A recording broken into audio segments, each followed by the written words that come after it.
Hi friends, welcome back to our channel. మనందరికీ తెలిసిన విషయమే, ఈరోజు చాలా మూవీస్ విడుదల కావడం జరిగింది. మరి అందులో నేను చూసిన సినిమా యుఐ. ఈ సినిమాని మరి డైరెక్టర్ చేసింది ఉపేంద్ర గారు. ఈ సినిమాలో హీరోగా మరి యాక్టింగ్ చేసింది ఉపేంద్ర గారు. ఈ సినిమా స్టోరీ కోసం మనం ఒకసారి చూసినట్లయితే కల్కి భగవాన్ కి మధ్య మన హీరో ఉపేంద్రకు మధ్య జరిగే సన్నివేశాలే ఈ సినిమా స్టోరీ. మరి ఈ సినిమా స్టోరీ ఎట్లుంటుందంటే 2040లో మరి ఏవైతే సిచ్యువేషన్స్ ఎదురవుతాయో, ఇప్పుడు మనందరము ఫోన్లు ల్యాప్టాప్లు బీభత్సంగా ఎట్లా వాడుతున్నామో, మరి 2040లో ఎట్లాంటి సిచ్యువేషన్స్ ఏర్పడతాయి, ఎలాంటి ప్రాబ్లమ్స్ ఏర్పడతాయి అనేదే ఈ సినిమా స్టోరీ. అంతేకాకుండా మరి ఇంకో విషయం ఏంది చెప్పాల్సింది ఉంది అంటే, ఈ సినిమాకు సంబంధించినటువంటి సీన్స్ అనేటివి ఒక్కొక్క సీను హాలీవుడ్ రేంజ్లో మనకు అప్పుడప్పుడు కనిపిస్తుంటాయి. అంత బాగున్నాయి. హీరో గారి యాక్టింగ్ మనం పెద్దగా చెప్పాల్సిన అవసరం అయితే లేదు. ఎందుకంటే హీరో మరి 20 ఏళ్ల కిందనే రచ్చ రంబోలా చేసి పడేసిండో మనందరికీ తెలిసిన విషయమే. ఆయన నటించినటువంటి సినిమాలో ఉన్నటువంటి క్లిప్స్ ఇప్పటికీ మరి ట్రెండింగ్లో రీల్స్ రూపంలో, మేమ్స్ రూపంలో ట్రెండ్ అవుతున్నాయి.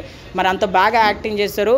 ఇందులో నటించినటువంటి మరి అందరూ ఎంతో బాగా యాక్టింగ్ చేసిరు. నాకైతే బాగా అనిపించింది. ఈ సినిమా ఇంటర్వెల్ చూసినట్లయితే ఒక మెసేజ్తోనైతే ఎండ్ అవుతుంది. అరే నెక్స్ట్ ఏం జరగబోతుంది అని చెప్పి అందరూ వెయిట్ చేస్తారు. అంత ఒక ఇంటర్వెల్ బ్యాన్ అయితే అంత మంచిగా ఉంది. మరి మీరు కూడా సినిమా చూడొచ్చు. మీకు ఎట్లా అనిపించిందో ఒకసారి కామెంట్ చేయండి. అంతేకాకుండా ఈ సినిమా కొందరికి అర్థం అవుతుండొచ్చు, కొందరికి అర్థం కాకపోవచ్చు. ఎందుకంటే ఉప్పి గారు ముందే చెప్పారు, ఈ సినిమా ఇంటెలిజెంట్కి సంబంధించినటువంటి అంశము. ఈ సినిమా చూస్తున్నప్పుడు మీరు మీ మెదడుకు ఎంతో పని చెప్పాల్సిన అవసరం అయితే ఉంది అని చెప్పి ఆయన ఎన్నో ఇంటర్వ్యూలలో చెప్పడం జరిగింది. చెప్పడమే కాదు, ఆయన సినిమా స్టార్టింగ్లో ఒక పోస్టర్ కూడా వేసిండ్రు. మీకు ఇంటెలిజెంట్ ఎక్కువ ఉంటే మూసుకొని సప్పుడుగా థియేటర్కి వెళ్ళిపోండి అని చెప్పి ముందు ఒక పోస్టర్ వేయడం జరిగింది. అది ఆ రేంజ్లో అట్లా డిఫరెంట్ కాన్సెప్ట్తోని ఆయన అయితే ముందుకు రావడం జరిగింది. ఎంబడే ఆ పోస్టర్ వేసిన తర్వాత సినిమా స్టార్టింగ్ ఓపెన్ చేస్తే ఆయన వేరే లోకంలోకి తీసుకుపోవడం అయితే జరిగింది.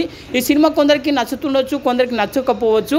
కానీ ముఖ్యంగా ఎవరికి నచ్చుతుందంటే కొత్త స్టోరీస్, కొత్త స్క్రిప్ట్లు కంటిన్యూగా ఎవరైతే సినిమాలు చూస్తుంటారో వాళ్ళకైతే ఇది మంచి సినిమా. ఈ సినిమాను అయితే వాళ్ళైతే అస్సలు మిస్ చేసుకోరు.